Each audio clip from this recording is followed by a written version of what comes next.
What's up, everybody, and welcome back to the Sports Chief NASCAR DFS preview. This is week 13 of the NASCAR or Monster Energy NASCAR Cup Series. This is AustYn coming at you with some NASCAR DFS tips. So it's been a couple weeks since we did our last video at Kansas, and basically, we had the All-Star weekend and everything like that. So we look forward to going after the Coke 600. I didn't do a video for the NASCAR All-Star race. And this is kind of a home race for the Sports Chief here. We're based in Charlotte, and the race is at Charlotte Motor Speedway, so it's a pretty big deal. Hopefully we can bring home some a good finish and give you some good tips as well. A mile-and-a-half track is kind of my bread and butter as far as DFS goes. With the new I called it the All-Star race package, but the new race package for this week, more downforce, lower horsepower. So it's going to be interesting to see how the drivers do. Hearing a lot of driver chatter, they kind of are going in the direction that clean air is king and, trying to get out in front, and that's a big deal. So I think qualifying is a big thing, and I think I'm going to look at lap averages as well like I do every week. So hopefully our tips are helping you out. I know we won at Kansas, and we've been doing pretty good this year, so hopefully we can continue that route. So let's go here to our tips here. So as we look at our field, Kyle Busch is the most expensive driver at $11,200. Kevin Harvick in second place for the the salary at $10,800. Martin Truex Jr. at $10,600. Chase Elliott at $10,300. Brad Keselowski at $10,100.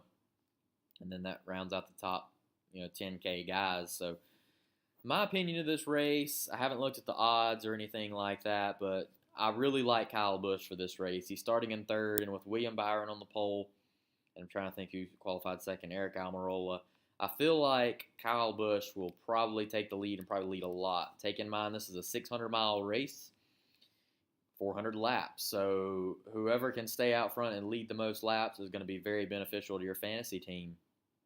And I think Kyle Busch is that guy. He's been very fast in practice. In final practice, I believe he's the fastest car on 10-lap average. I think he's just too good to pass up there. I think he's a guy that's going to take it home. I want to have him in my lineup, and I think you can get a lot of value at lower priced ranges here. And I'm just not really sold on Harvick. Truex at 14. Truex probably will be a pretty decent pick. And if I didn't go Kyle, I'd probably go Truex. Chase is iffy to me. I think he'll do okay. I can't see a lot of these guys dominating the race as far as practice speeds go. Kyle Busch just looked really bad fast. And there were a couple cars that were really quick, including the Toyotas and the Joe Gibbs cars. But I'm going to go Kyle Busch there, looking through here, and here's my strategy. I picked a big-name guy. That's my winner. That's my pick. So scrolling on down here, let's go to the bottom. The All-Star race kind of told us a lot as far as the bottom guys who have speed amongst those guys. Sorry. Words are kind of running together. But let's see here. Bubba Wallace starting in 29th. That's a decent starting position for Bubba. I think he could get a top 20. It's likely. His price is at $5,700. Daniel Hemrick is starting in 10th place. Was bad fast in practice. Led the first practice in top speed. He's been top 10 all week, and he's top 5 in average lap speeds. David Reagan had a pretty couple good hot laps. McDowell, DiBenedetto, Priest, Dillon would be interesting. Other than those guys, Paul Menard there at 6'9". One car that really impressed me in the All-Star race was Daniel Hemrick.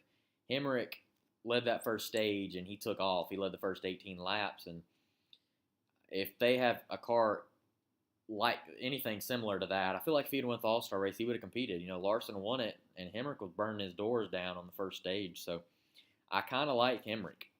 Even though he's starting in 10th, he's $5,900, and I think he's very likely to get a top 10. To me, getting a guy who can finish well in this race is very important. And, if he gets 40 or 50 points, that's a win. He only averages 17 typically. And I don't see any of these guys towards the bottom passing that many cars. And I think you can get some value. A lot of the fast guys, a lot of the higher price guys, I should say, maybe not fast, but you can get those guys, and they can pass a lot of cars.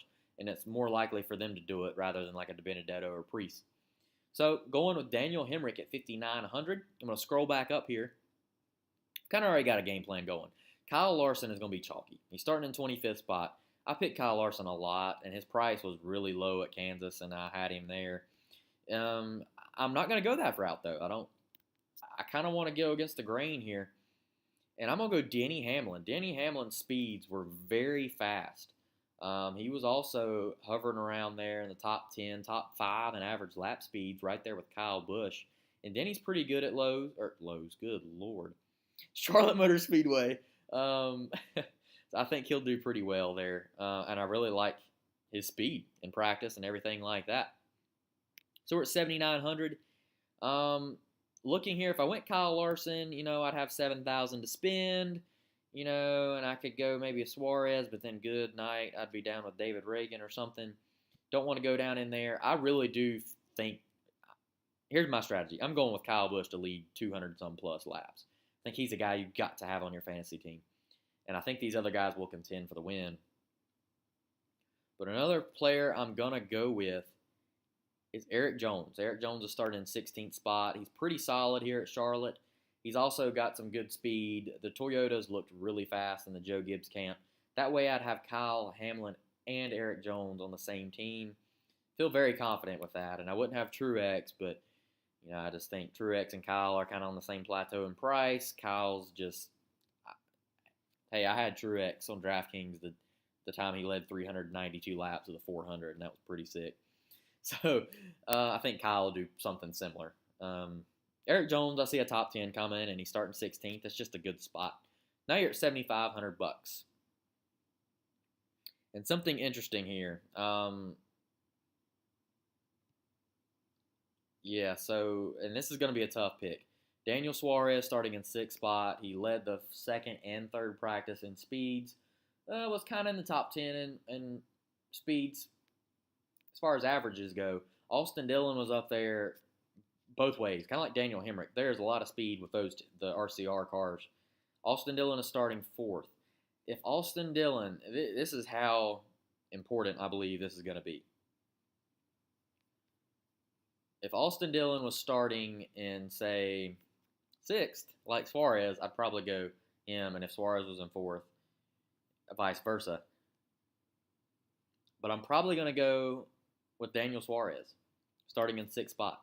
I think Suarez could bring home a top 10 easily. He's actually the best average finisher at Charlotte Motor Speedway. His average finish is 10th in the Cup Series, which is pretty darn awesome, being that Jimmy Johnson has won here 8 times. Harvick and Truex has won here a couple times. Harvick's won there a few times, and he's got a better finish than them. Granted, it's only 3 races, but he didn't do so bad in that 19 car when he was there. And I think the 41 car's got speed, and I think he'll hang around the top 10. Hey, if he can get me 40-some points, that's great. All I'm looking for is in the 30s and 40s with all of these guys, and Kyle Busch to anchor me. And my final pick is going to be Paul Menard, starting in 17th spot. I think Paul Menard will finish probably top 15. He actually had pretty good speed as far as that goes, and he's a decent finisher here. I think, even though he's at 20-some starts, he does okay on the mile and a halves. And with the Penske engines behind him, I think he's a dark horse. And the thing is, even if I X'd him out, I could go Ty Dillon at 20, starting in 28th spot. It's just tough for me to go that route. Priest to Benedetto, it's hard for me to go that way. I think De Benedetto wouldn't be terrible, but Paul Menard's got the speed, and I really like him. If Chris Buescher was an option, I'd probably go that because he's starting higher. But again, I've got Denny Hamlin starting 20th, and I think Denny could win this race. I think Denny is just as fast as Kyle this week. And Eric Jones, too. So I feel pretty confident that Kyle will lead a lot of laps. Even if he wrecks, he'll get a good amount of points for me. And I love my drivers here from here on out. So here's my I'm going to clean it up here. Here's my lineup that the sports chief is rolling out. Kyle Busch, Denny Hamlin, Eric Jones, Daniel Suarez. Wow, what happened? There we go. Daniel Suarez. Paul Menard. I have not picked him all year, I don't believe. And then Daniel Hemrick is what I'm rolling out. So there you have it. There's our lineup. That's what we're rolling out for the Coke 600. If you can't get down there, check TV. I forgot what time it's coming on. It'll be later in the afternoon, but they'll be racing on all day. Got the Monaco Grand Prix, the Indy 500, and then the Coke 600. I'll probably put, typically on Twitter, on my personal one, at AustYn Gilreath, I typically do a pick for Monaco, IndyCar, and Cup, or the Coke 600. So see what we can do there. Maybe we can win all 3 races. That'd be pretty cool. Also, part of the Sports Chiefs at the Indy 500 this week. So check our Instagram, Twitter. We'll be updating on those. So hope we helped you out here on your DraftKings lineup. Have a good race weekend and a good Memorial Day weekend. Honor the troops and have a good weekend.